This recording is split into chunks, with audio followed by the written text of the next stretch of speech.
you can create a culture and an environment that gives a sense of pride and a sense of ownership to the direction that you're going.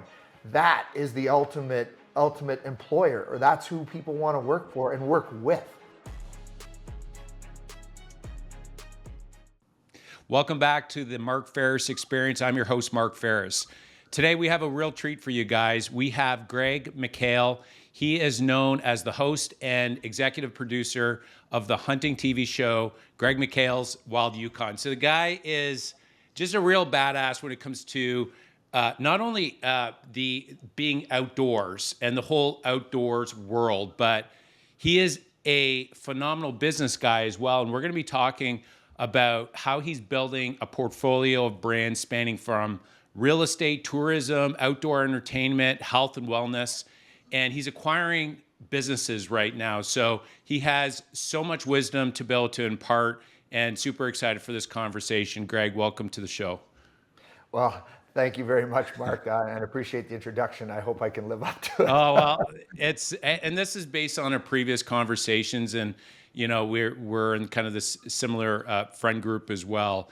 And your reputation is really strong out there, and you just need to go watch a video and just know the guy is a man of, he speaks and does, which is really a big part of building businesses. But Greg, can you maybe go back to the beginnings and maybe share a little bit of your backstory? And I know that you have a real strong relationship with Denise, your wife, and you have great father as well. So balancing everything, we're going to be talking a little bit about as well, being great on the family side, but then full out in business as well. But let's go back to the backstory, and maybe you could share the beginnings with us.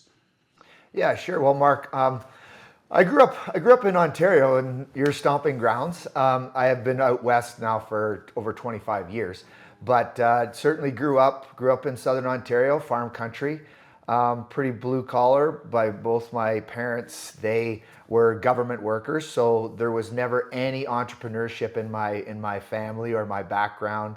But yeah, I went to college at Georgian in Barrie, and I then went on to university where I connected up with my now wife. We actually went to grade school together, so we had a bit of a separation through high school there. And then, we're lucky enough, or it wasn't luck, it was absolutely planned on my part that I was going to that university to find my wife, to find Denise. So yeah, it's been a great, growing up in Ontario, growing up in, the hub of Canada, for for lack of a better term, and then moving out west to kind of explore and just the adventure of the unknown. And I think that kind of comes back to what drew me to entrepreneurship eventually as well, is like the unknown, and what how are you going to figure the world out. And that's kind of where it all started. But yeah, really no entrepreneurial background at all. Really blue collar family, 2 government employees, and that's kind of how it all started. And I had to move away from that, and to explore the West, to explore who I was, to figure out as a young man what I was going to do with my life. And I think that we get really into these places where we're kind of funneled in a direction really early, and it doesn't really allow us to explore who we really are and how, because there was no interest in my family in understanding business or being able to help me in that regard.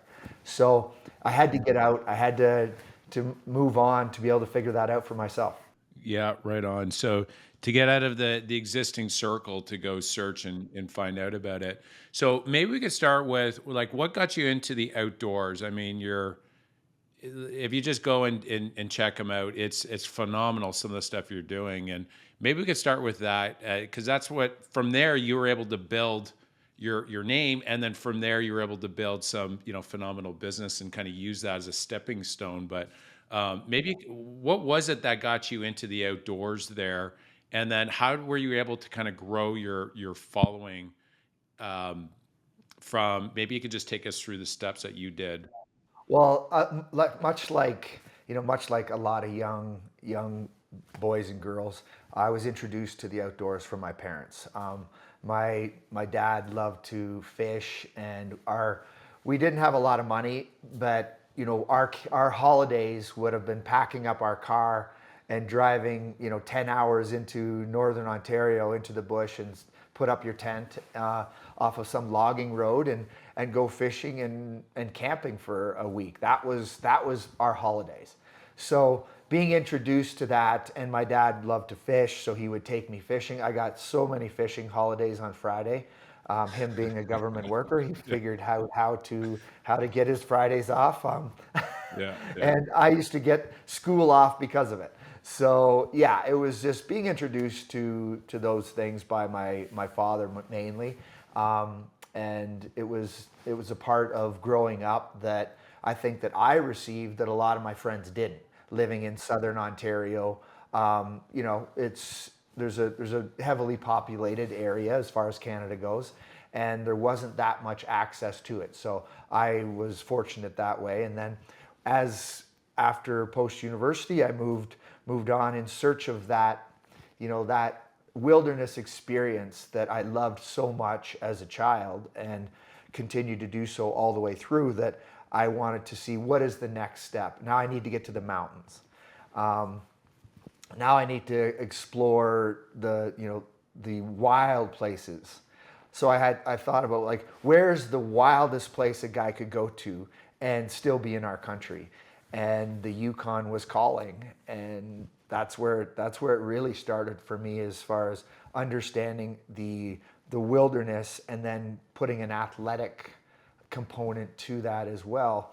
I started adventure racing. My wife and I, she's a phenomenal athlete, and we started adventure racing together. So we found passion in sport that took us to some of the craziest, like most wild places on earth. And so we adventure raced for 10 years professionally.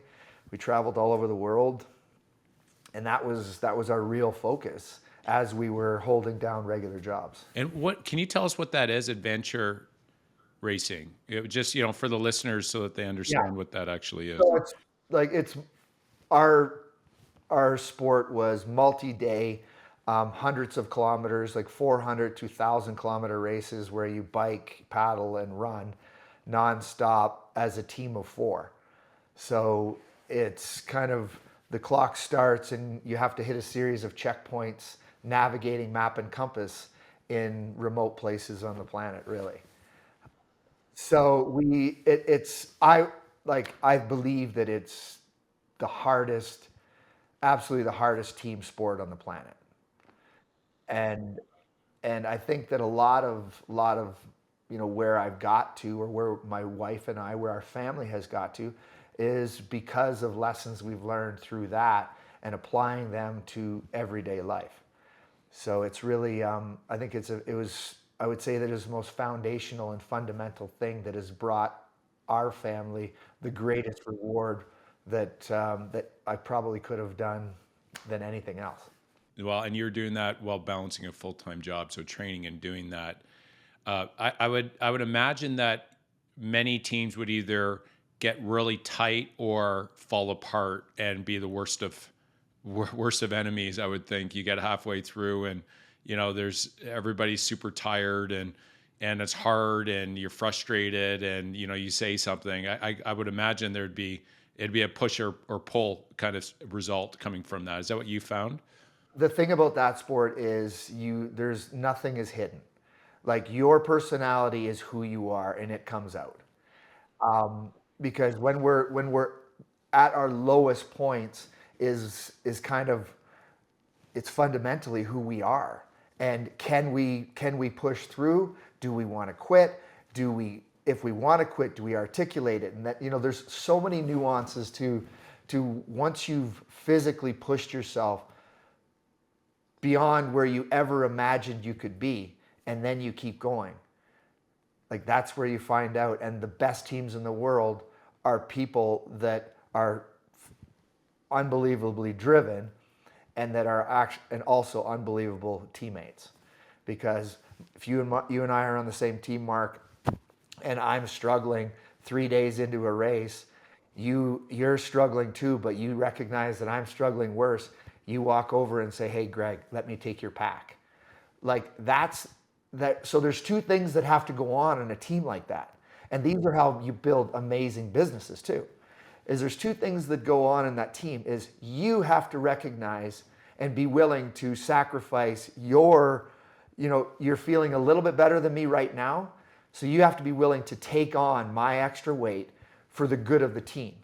And then I have to be able to put my ego aside and say, wow, you know what? I don't want to give my pack up, but for the good of the team right now, Mark's going to carry my pack so that I can recover. And tomorrow he might be the one that needs the help, and I'll be there to give it to him. That's what the adventure racing has taught me that translates to a business world, and just it's given me a foundation that has really helped. I want to like touch on this and talk about this because there's a couple points I want to dive into here. What happened, and you've probably been on the team where there was somebody where they just always fell short, and it was like everybody else was constantly picking up the weight for them. What happened in those situations? Well, typically when I first early on started, I didn't really understand how to be the best at the sport, right? So it takes years to figure out you need to set your ego aside. So there are going to be times, like early on, there were times that we had members of the team that just weren't strong enough. Right. Yeah. But at the end of the day, the ultimate goal is, like for us and for me, the ultimate goal would have been to quit or to fall apart out there. Yeah. So it's like, let's just get through the race, Yeah. like as cleanly as we possibly can as a team, and not hate each other, hopefully at the end. But usually if you communicate well, Yeah. and hopefully if people are communicating well enough that they're where they are going into the race, that would be the ideal situation. But if it does fall short, and it has, it's just like taking it in for what it is. Like, we are where we are right at this very moment. This isn't going to last forever, but the goal is to finish the race. So the worst thing you could do is beat that person up, because then nobody finishes the race. So it's very much understanding the importance and what is the most important thing, and that's coming across the line at that point together and as united as you can. Yeah, that's really great. I'm relating this to the business. And that's why I asked the question, because sometimes you're in a business and you have somebody on the team and they're just, they're constantly falling short, and all the A players around them are picking up the slack. But it's interesting how, like, when you're in the middle of the wilderness, you don't have the option of just, replacing them with somebody. It's like, we're all in this together. We got to get to the end, or like, we're going to die type thing, right? Because it's life and death. Yeah. So, and right? that is the difference between those two scenarios, but they're very, very similar in that that race is going to end in 2 days or 3 days, whatever, that it will come to an end. And at that point, it's just a discussion that clearly you didn't do, or you aren't able to keep up with this team. Yeah. And that's where I had no problem. And it's funny, it's a little bit different in the business world, but I didn't have any issue saying, or that, you just can't, you're not there. Yeah. So therefore, because our goal was to be the best in Canada and top 5 in the world. So when you're trying to build an elite team, typically you have elite players, and you can't keep dead weight. You just can't. I think there was a quote, and I'm probably not quoting it. I'm going to try to paraphrase, but 30 a weak player will bring the whole team down, where a high level player will bring everybody up. But you add, right? So they will bring it up, but not as much as a weak player will bring the whole team down. So that's the takeaway, is that you have to remove weak players from the team in order to, if you truly want to be the best in your industry or to be the best at anything, you must remove the weak players that aren't giving it the same effort. Now in adventure racing, and like business, you have, even some players might be weak at certain things, but and might be really strong at others. So that's where in business we can find those sweet spots for them if our team is big enough, and really just allow them to focus on what they're best at. And that's what I try to do in business. And it requires growth to be able to do that, is to always be looking for those, either, so when you buy a new business and it comes with employees, then, or you've grown a business and now you're wanting to go to the next level, but the people you grew with you aren't wanting to change and they don't have your same vision. Well, you either find the thing that they are really good at, or they have to move on, right? So that's kind of how I look at it. But and I don't like when somebody needs to move on from us as well. It's like, great, good for you. I wish you all the best. Yeah. Go after whatever it is you're going after. There's just so many lessons in that. Like when you're in the middle of something that you just need to get through, everybody needs to pick up and look at what needs to be done and put the mission or the result of getting to the end finish line ahead of it. But at the end of the race, that's where it was, when you said it was just so like with intensity. It's like at the end of that race, I got to do what I got to do so that on the following race, we don't set the rest of the teammates at a disadvantage, and you just have that crucial conversation at the end, and perhaps it's not the right match. There's a really good book called The Hard Things About Hard Things by Ben Horowitz. And how you're saying that reminds me a lot of that there are peacetime CEOs and then there's wartime CEOs. And it's like, like the wartime CEO has got to get in there, or I'm just talking about if you're a leader listening to this, you got to get in there and do what is necessary. And when you're like really giving it your all, and there's so much pressure coming at you, just like when Greg, when you're at that race, your personality comes out, right? It comes out, and so sometimes it's not super nice. And when you're in war, when it comes to business, and I know a lot of businesses are going through that right now because it's tough out there, in not all industries, but in a lot of them right now. And so that's where sometimes you got to get in as a CEO, and it gets a little bit bumpy, right? But you know what you got to do, and you got to take action on that. And I thought that book did a really good job of talking that some leaders are not cut out to do what Greg, how you said. Listen, this is what we got to do in order to move ahead, and that's where you had like. With Britain, you had who's the leader of Britain against the Nazis? So you had Churchill. You had Churchill come in, but I believe there was a weak Eisenhower before where it was more peacetime, but then Churchill came in and it was war, and you needed a wartime leader, and so that's where navigating through these like super hardcore challenges, the key is to get through and to make the hard decisions and move on to ensure that the result is above each individual's ego. And it's just like, we got to do what we got to do. But sometimes, like you said it so well, everybody's character just comes out. But as long as you know that there's trust along, and everybody knows that you genuinely you care for the other person, is just like, this is just the situation. I think that is just a really good conversation where we're at in the business cycle now.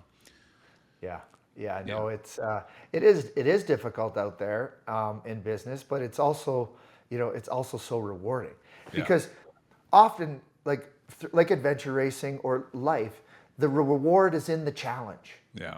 Like if business was all easy and everybody could just make money, it wouldn't.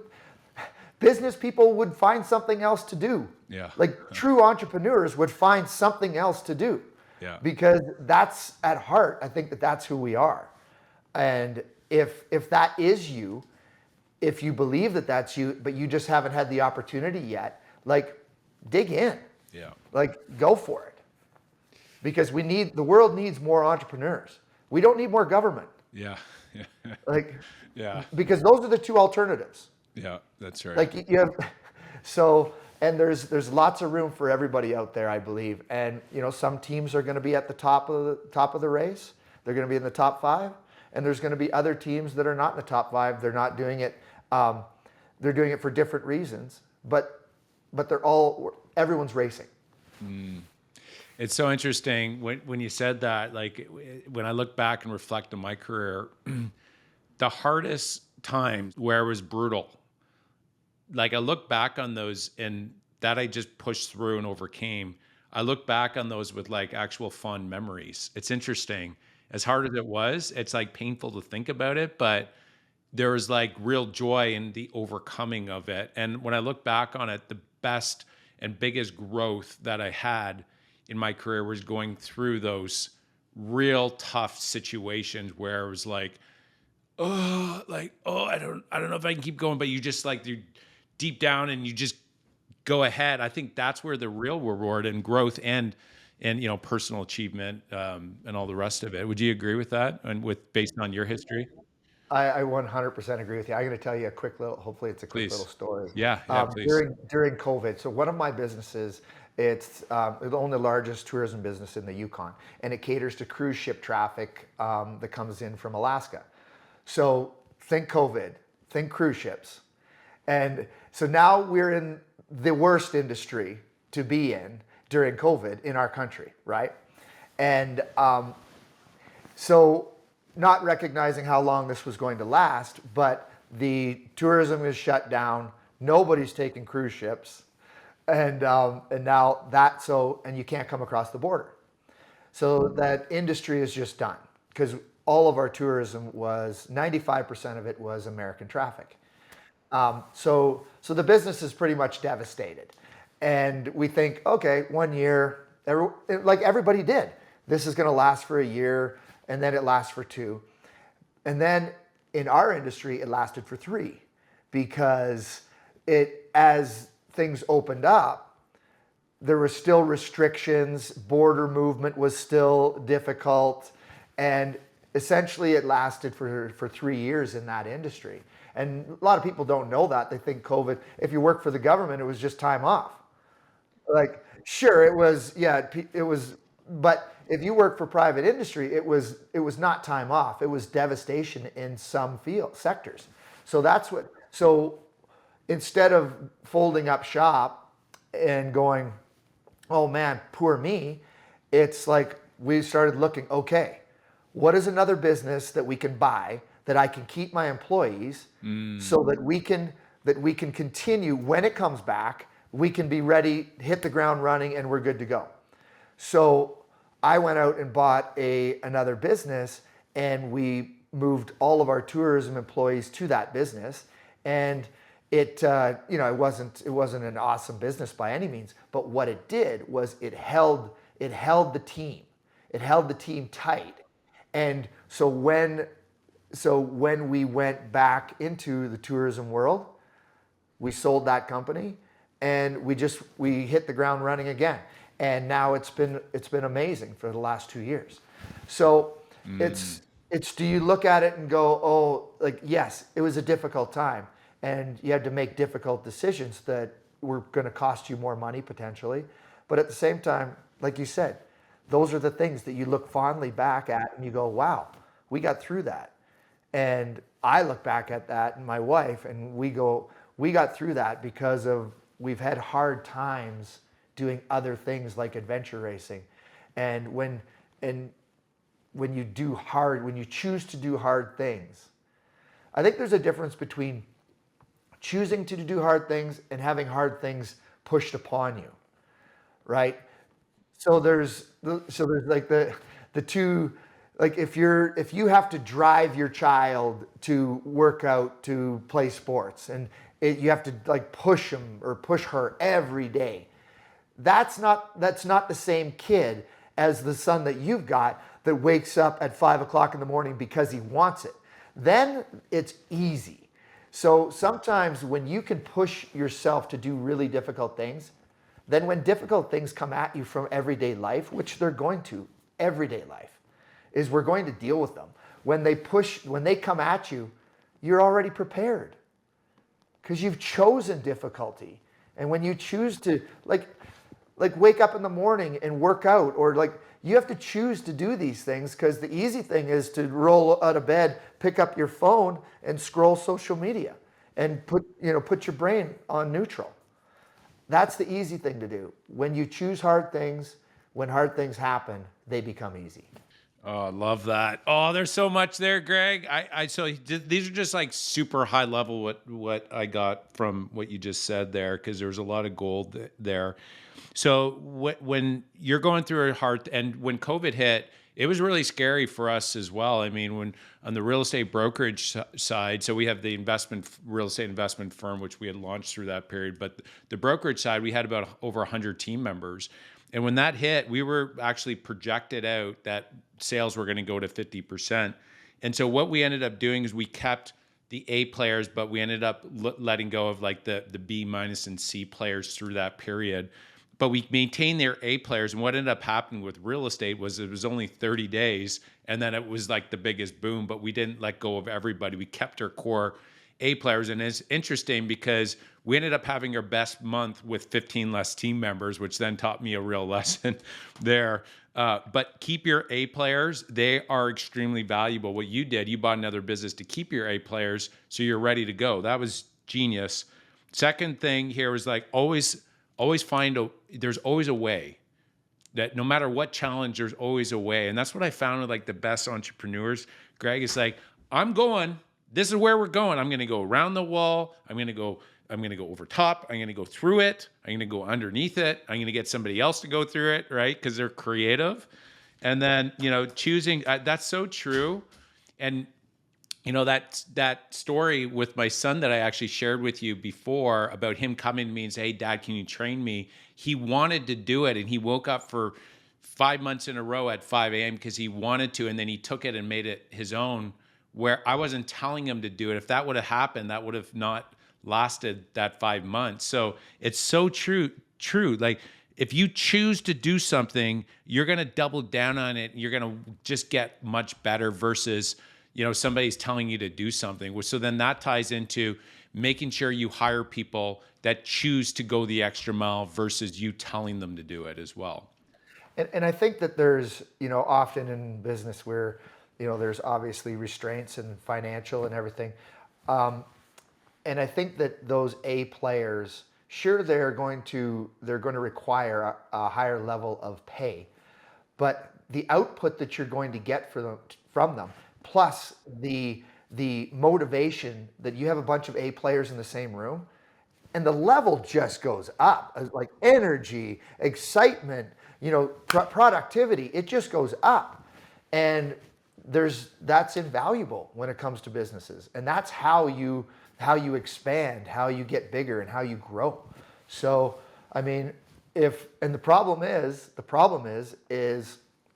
I think A players sometimes need to be taught how to be A players in the market that we're in now with younger generation, and the moving away from, when you start, man, I don't want to get into politics, but when you start to look at government, oversight and more government, it increases it decreases productivity, increases, young people's thoughts that they should be making, highest level dollar for minimum level work. And that's what we're struggling with in a society here in North America, I think. But that doesn't mean that the A players aren't out there. Sometimes you just have to recognize them and grab a hold of them, because they want, especially in young people, I think that they want somebody to say, you can be more than everybody else. I totally agree 100%. It was like complacent. It's like breeds complacency, I think, with the whole like treadmill and, when it comes to say like the way the government would be running things, right? It's like complacency. And I call it like treadmill in a business where it's like, whoa, don't go too fast. And I've talked to other like buddies that when they started, they worked for the government and they would be hustling, and then they'd actually have people come and pull them aside and say, whoa, whoa, whoa, slow down. Like, you're making us look bad. Like, no, we don't do that here. Right. But what you said there about the younger generation is something that I've experienced that as well, because there's this big movement or statement out there that, millennials and, the Gen Z, they're just not hard workers. And so, although maybe, on a percentage, however you measure it, that could be true perhaps on a percentage basis. But what I found with us, because we're so driven on like a strong mission, here's where we're going, right? And there's going to be growth here, and you can be part of something. I find that the younger generation, when they want to know, like, money is not as super important. That's not the highest thing for them. They want purpose. They want to know that they're going to grow, right? And they want to be a part of something bigger, right? And so that's where, as a business owner and entrepreneur, if you can give those, the money doesn't necessarily, it's not the number one carrot for them. And I found that they can be like, we have some badass young people working for us. Like, they're really dialed in and strong, and like, they don't need motivation because they want to be part of what we're building. Is that your experience, Greg? But that's a culture. You're creating the culture that people want to be. Well, there's reasons why people wear, the Nike swoosh, because they want to be part of they want to be seen as an athlete, or, or people wear hockey jerseys to their favorite team. They want to be part of a group. And when you can create a group like you have that is attractive to young people, that is moving in a direction that gives them all of those feelings that they want, and then also, they have a way that they can, make a living off of this. Yeah. Like people will do it for free. They will watch their favorite sports team and be on the bandwagon and let's go, and they'll do it for free. So now, when you can create a culture and an environment that gives a sense of pride and a sense of ownership to the direction that you're going, that is the ultimate employer, or that's who people want to work for and work with. And that's so, I'm by no means am I saying that there are not young, good, qualified, hardworking young people out there. There absolutely are. And sometimes they just need that culture that, like what you're saying, to be able to provide that or give them a kickstart. Yeah. Oh, so good. There's just such wisdom there. And that drives profitability, guys. Like, this isn't just like, kumbaya kind of, that sounds really nice. Like, that is a hardcore business principle. If you can get the right people all rowing in the right direction and they want to show up, you don't have to like motivate them every minute and, micromanage them. I'm telling you, like, profitability will go up as a natural byproduct. So it's a hardcore business principle for sure. That's one thing I don't do is I've never been a micromanager. And so if you're the kind of person that requires that, like it early on in business, I never provided that. And in some ways it would hurt me. But so, now that I have people that can provide that kind of leadership or that kind of need, because there are still great workers that just need a little bit more hands-on attention, and they can still be great workers. But I was never that guy. Like I would never micromanage anyone. And I think that when you give people autonomy, certainly high level people, you give them autonomy to make mistakes, but as well, and don't beat them up over it, but learn from it.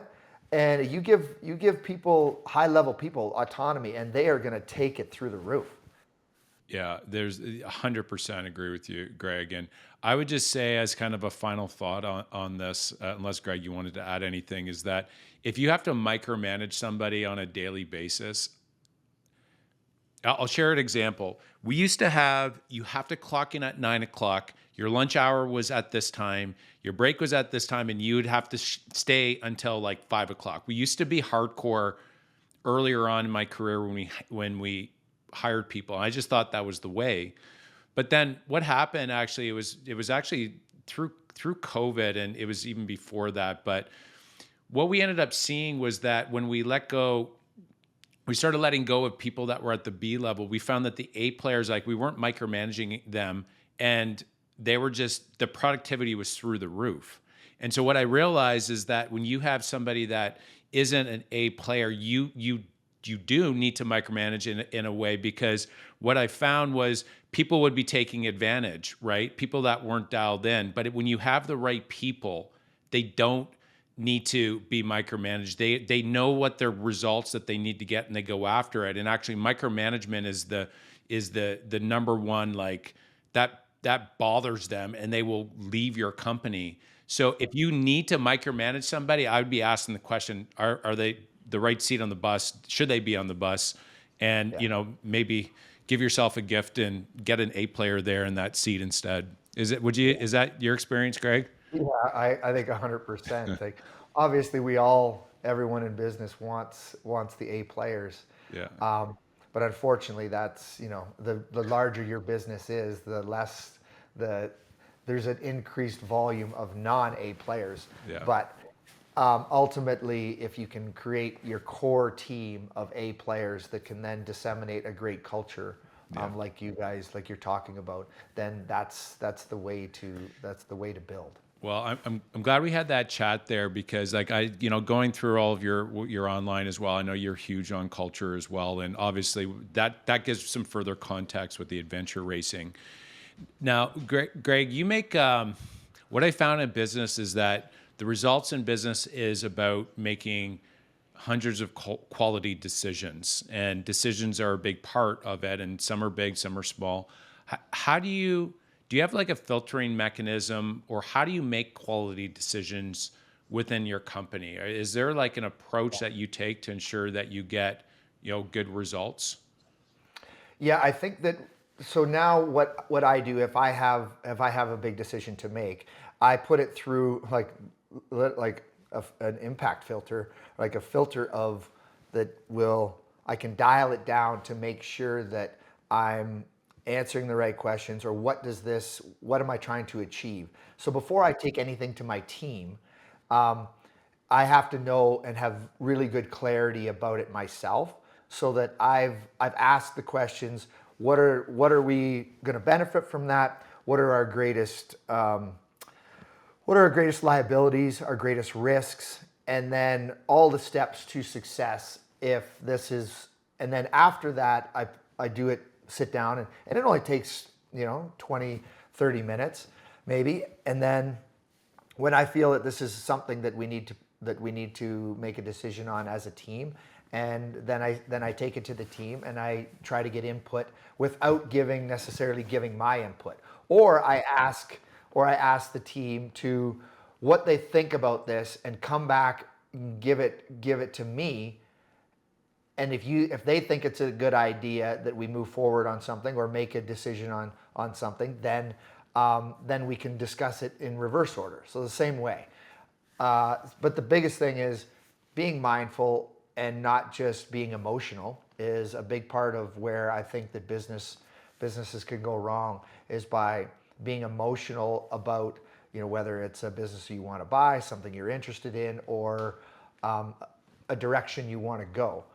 There has to be, the due diligence must be done, and that's the key factor for me. And I've made a lot of business mistakes, and where I haven't done what I would say the due diligence, and then some that I have done, and the numbers didn't actually really makes sense, but there was other factors that I knew that I could expand. And so it's a bit of a juggling act all the time. But I certainly, now what I've learned over the years is, if there's a decision to make, or something that I want to move toward, I definitely take the time to run it through my own personal filter before I take it to anybody else. And if I take it to somebody else or the CEO on the team, then he knows that this isn't something that I'm just, picked up the phone and said, hey, what do you think about this? This is something that I want the team to really look at seriously, Yeah. and to dig into. Yeah, no, that's really smart, Greg, that, you sit with some thinking time on it first, and then you basically when you bring it to the team, you don't give your opinion on it. You let them, soak it in, and then they come back without your insight on it first. Because I think as a leader, it's very easy. And, I've been guilty of this in the past where it's like, here, here's what here's the idea. Here's what I think. What do you think? Right. And it's kind of like, well, you just basically told me like, you're going to make a decision on this. Right. So Yeah. that's really good insight for me. So I think And that then they pull more ownership into it too, right? yeah, 100%. Like Yeah. then they think about it and go, okay, and they'll come up with something that you didn't even think about. Didn't even think about. Yeah. Whether it's positive or negative, and and depending on the type of player you have on your team, you will have some that, like, I think our natural go-to is to look at the negative things first, Yeah. and then positive. Now I think entrepreneurs do that.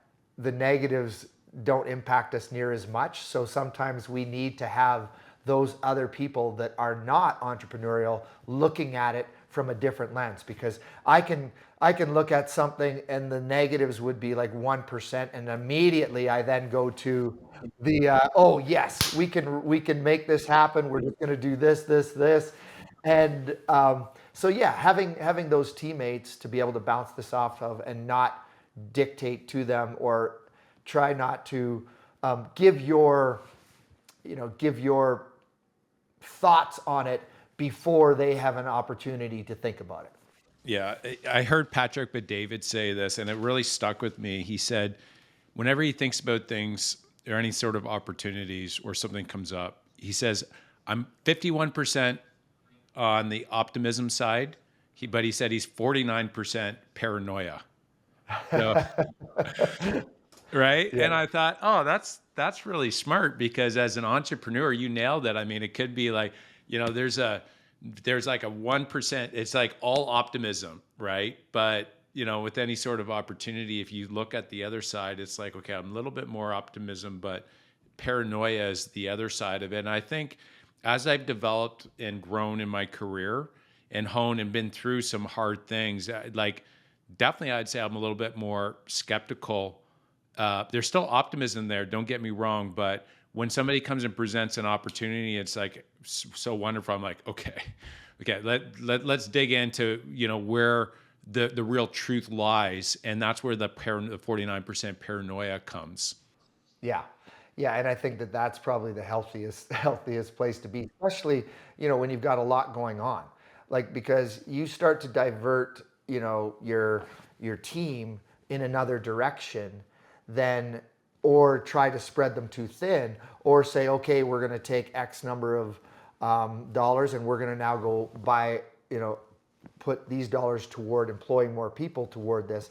Like something's got to give sometimes, right? So it's yeah.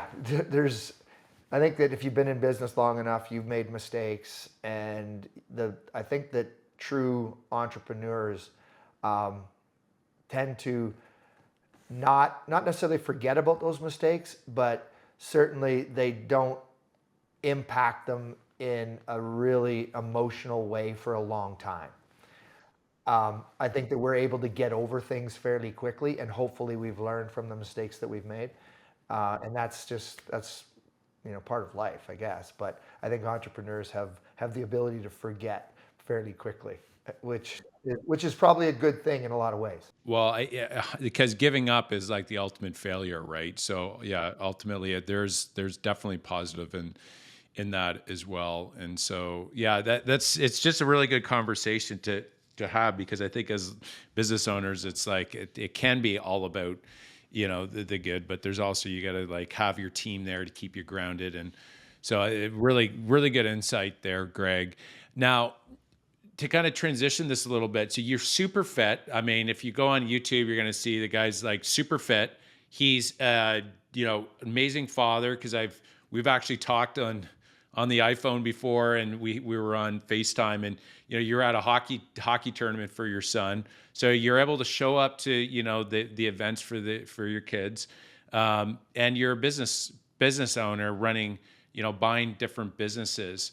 Are there any sort of like habits or daily habits or routines that you follow on a regular basis to help boost your productivity or quality of life? Yeah, I mean, I would say physical fitness is going to be your number one. If I had to choose, what do I do that helps me achieve what I've achieved? And foundationally, it's just being physically fit, having more energy throughout the day to be able to do the things that you want to accomplish. Like, so, and I know that that sounds so, everyone says, okay, yeah, we should be fitter, but I don't think that people really understand. Like if you're the kind of person that's going to a 9 to 5, you're clocking in, you're clocking out, sure, fitness is going to help you in life no matter what. We all know that. But when it comes to business, I think the superpower is fitness, because you look, like personally what I do, so my alarm clock goes off at 4:30 in the morning. I get up, I have a routine of, supplements, water, and then I start my workout.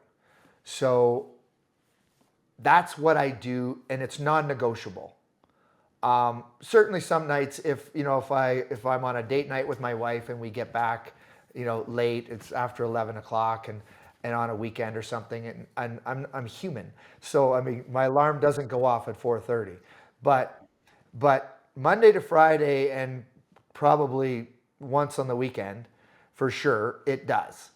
But that's my routine. I get me taken care of before the rest of the world. And and I also do it before the rest of the world gets up.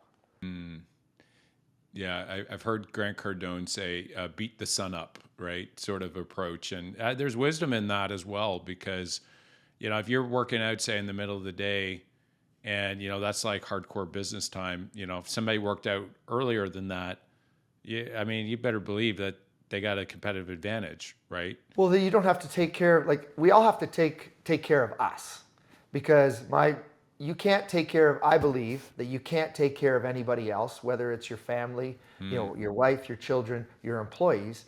You can't take care of anyone else unless you take care of you. Yeah. And if you walk into the day lit up, like, let's go, Yeah. people see that.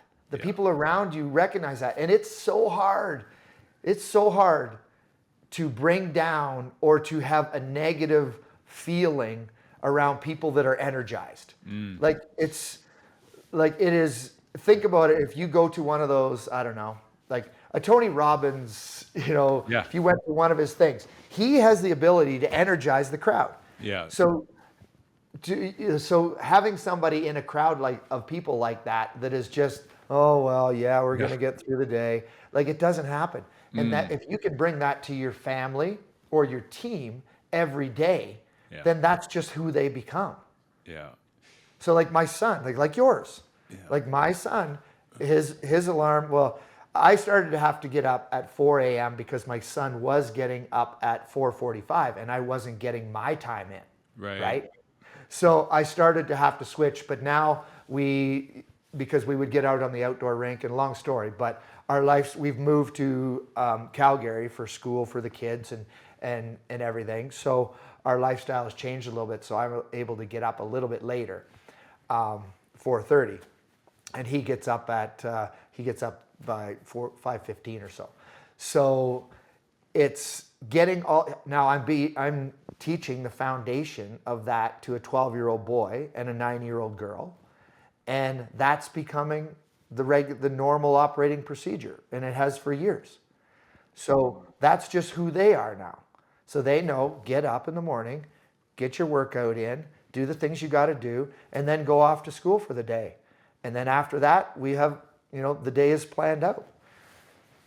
So, I mean, that's the one thing that is foundational that I know that society is really struggling with right now.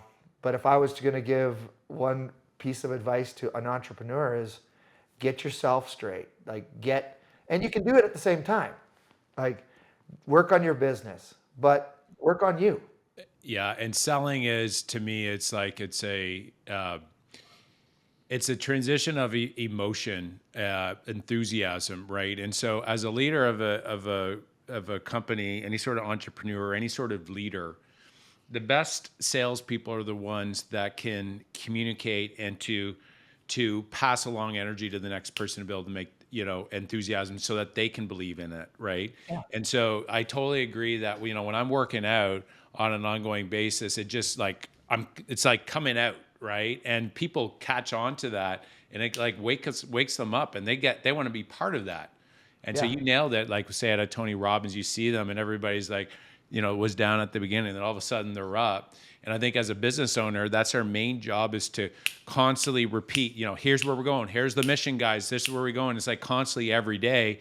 Yeah. And people, they got to be lit up for that. And they want a leader that they can be, they can be inspired by, that they can, catch what they have. And I want to be part of what they're selling. And so you trust that it's going to be something for good. Unfortunately, there's been some really bad leaders in in the past, and that's where you get into like countries like with the Nazis, and there was like he had a lot of energy, but Yeah. it went for the bad. So if you believe that your mission is something that's worthy and something that's going to serve people, that kind of energy and leadership is what's going to be long standing, that will continue to thrive long after you pass pass it on maybe to the next person. As long as you get the next person that can grab on and continue that kind of energy that you had and speak into the vision and mission of where you're going. Does that Yeah. resonate?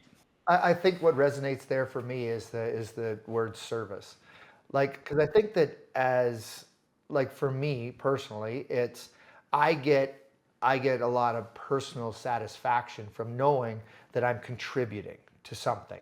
I'm contributing to other people. And I'm trying to do it in a culture that is healthy and creating an environment that people want to be in.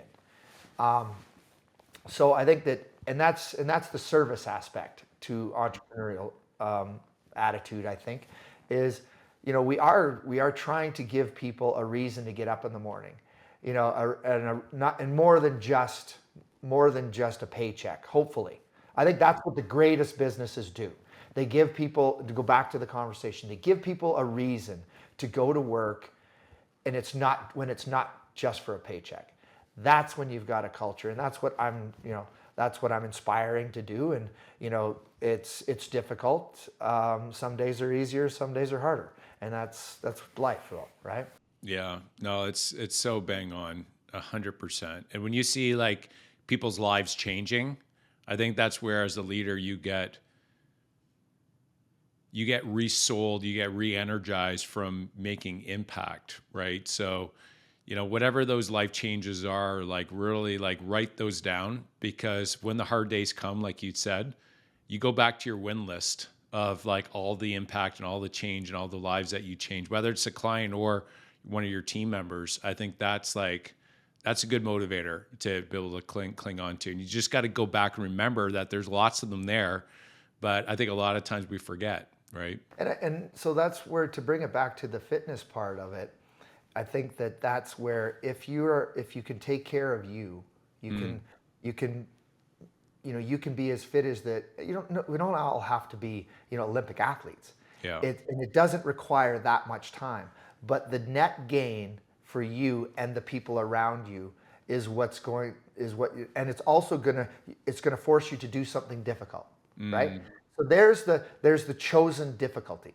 Yeah. So when you choose difficulty, which is getting up and going to the gym every day, it's not an easy thing. That's why that's why not a lot of people are doing it right now. Yeah. Really, that's why society looks the way it does. If Yeah. you look at, it's non-movement and it's food. There's a number of different things that are involved, but it's ultimately that we need to know how to take care of ourselves, and that's part of it. And then once we do that, man, the world opens up. Yeah. It really does. Yeah. Put your own face mask on first before the person beside you, as the pilot comes on and tells you, right? So let's take a lesson from them, and do that in real life. It's so good. Greg, so entrepreneurs, they start, let's just use an example. An entrepreneur, they starts making, really good income. They pay off their debts. They have some reserves sitting there and they're really busy in their business. It comes time to invest that money. What would you say, and to give you some context, because there are just so many different opportunities out there. I mean, for example, for a real estate investment firm, we have to look through 200 different apartment investment opportunities to find like one golden nugget that matches the buy box. And then we got to have the discipline to be able to wait for it. But then because of that discipline, we get the results, right? But to help our listeners, how do you decide what to invest your money into with so many options out there and available today? Yeah. So I've decided, like, our portfolio right now is expanding through business acquisition. But I do have, the fundamentals, right? And this is where, like, it all started in real estate for me. It was single family homes, and now, some commercial real estate that we've always held on to.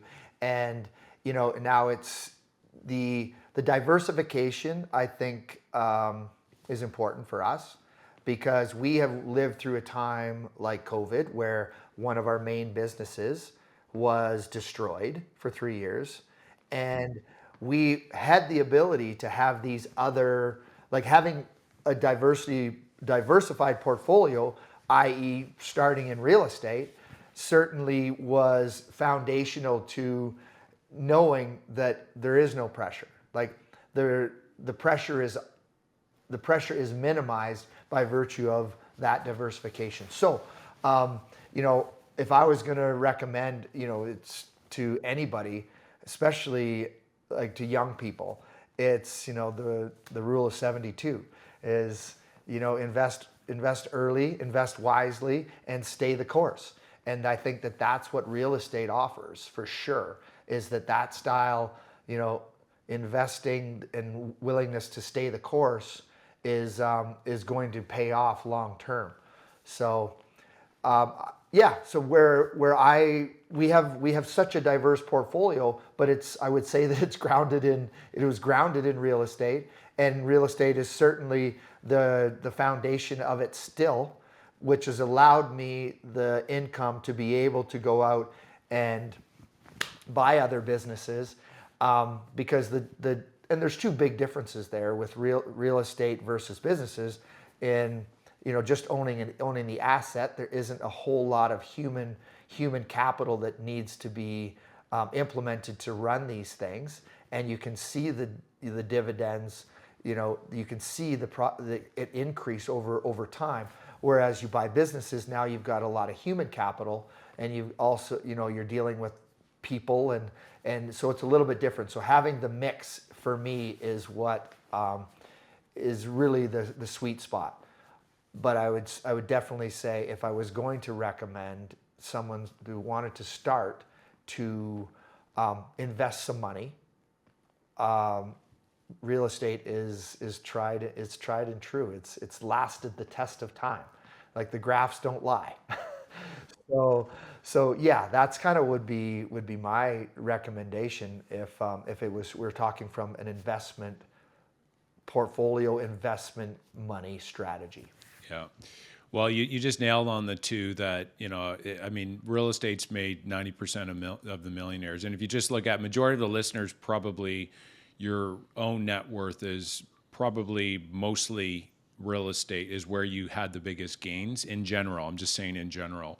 But like building businesses and investing in real estate, building businesses, investing in real estate. If you can do like the 1-2 punch, that's like time tested and true. Like, it's just, that's my experience, but it's good to hear, from yourself and what, your own experience has been. So, and buying businesses that come with real estate is double win. Yeah. That's, so that's something that's obviously very interesting to my group.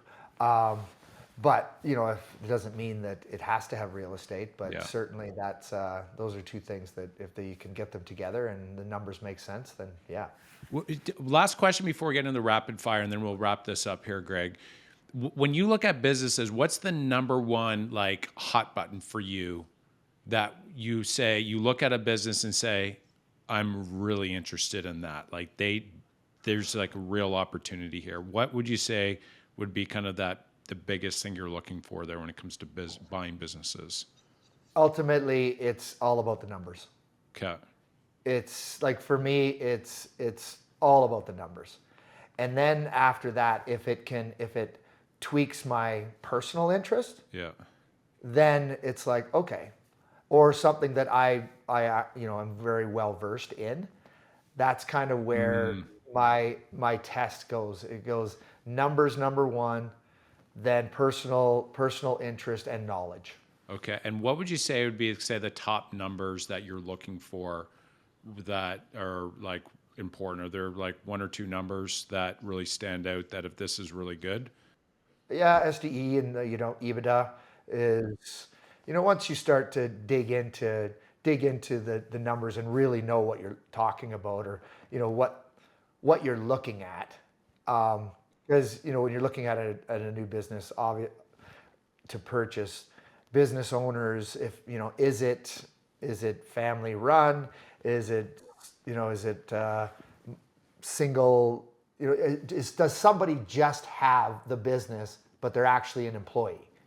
Like they have a business but they're not really entrepreneurial. They bought themselves a job. So how much money does that person take out of that job? And what do I need to replace that same workload? And at what is that going to cost me? So those are the kind of the quick nuts and bolts as to what I'm going to look at when I'm looking at buying a business. Yeah. It's so interesting because when we look at a large investment property, so we're looking at 100 units, we're looking at actually as a business. And one of the key number one check marks that it has to have is it needs to make a profit, or they call it net operating income, which is kind of like EBITDA in the business. And so, but the thing is, the second part you said is, do I know that business really well? Where you could probably go in and like tweak a few things and just jack that EBITDA up, right? Just because you know it so well, you can go in and do that. And so when we're looking at these assets, it's the same approach. It's like we know we can do this, and this because of that expertise, right? So those two things are like really powerful. Is it making a profit today? Not just based on the one employee that's they're self-employed, and if they were to be removed, there's no business. But is it operating in a way that's actually making money without that main owner there? Because if they transition off, it's still protected, right? That's right. So, That's right. So yeah, that's exactly what you have to look at. Yeah, that's the first thing that we look at. so good. Well, thanks for sharing that, Greg. You ready for quick rapid fire here? I got 3 quick questions for you, and then we'll wrap it up. Okay, it's fire. All right. So, first question is, which book has had the biggest impact on your business or wealth creation? Who Not How by Okay. Benjamin Hardy. Yeah. Yeah. That's a really good one. Yeah. Really good book there. Second question, how would others describe you in 3 words? If there was only 3 words that they could describe you, what would they be? Driven, passionate, and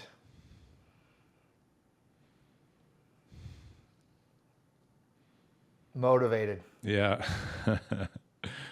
Yeah. 100%. All you got to do is watch a video of him and just like, yep, definitely all those 3 things. And then last question, what final advice would you give an entrepreneur that's out there listening today?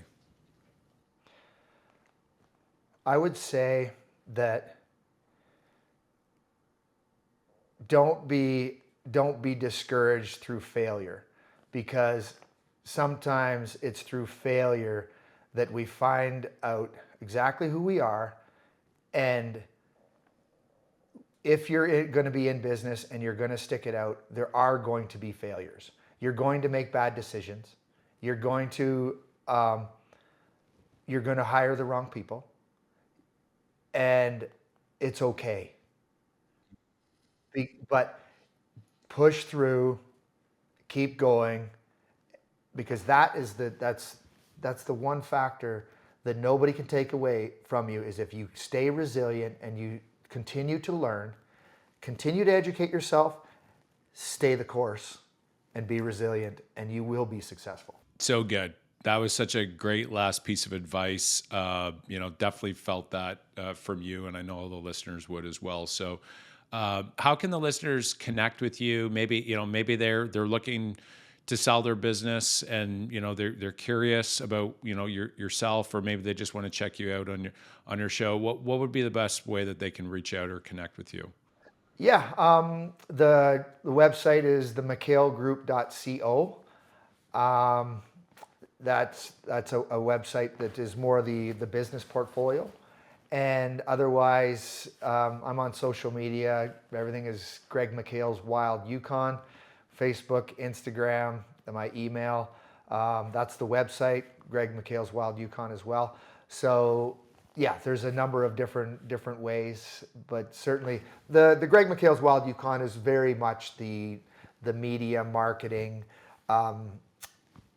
television show production business. So that's one of the businesses, and that's where people can certainly see me and what I love to do and the passion that I have in the outdoors. That's amazing. Guys, you should definitely check Greg out. It's phenomenal what it is that he does there. So Greg, I really appreciate you coming on the show. I know you're super busy with all your businesses and family and all the rest of it. So I really appreciate you coming on the show. No, thanks. I really appreciate you having me, Mark. It's been great talking to you, and all the best to what you've got going on. I know that it's you've got a lot going on. It's very impressive. So I love to just look forward to keeping in touch, and we'll see where our paths cross otherwise, business-wise, someday. Sounds great. All right, guys, thanks for listening to the show. If you liked it, please share and subscribe to the channel, where we are building a community of entrepreneurs.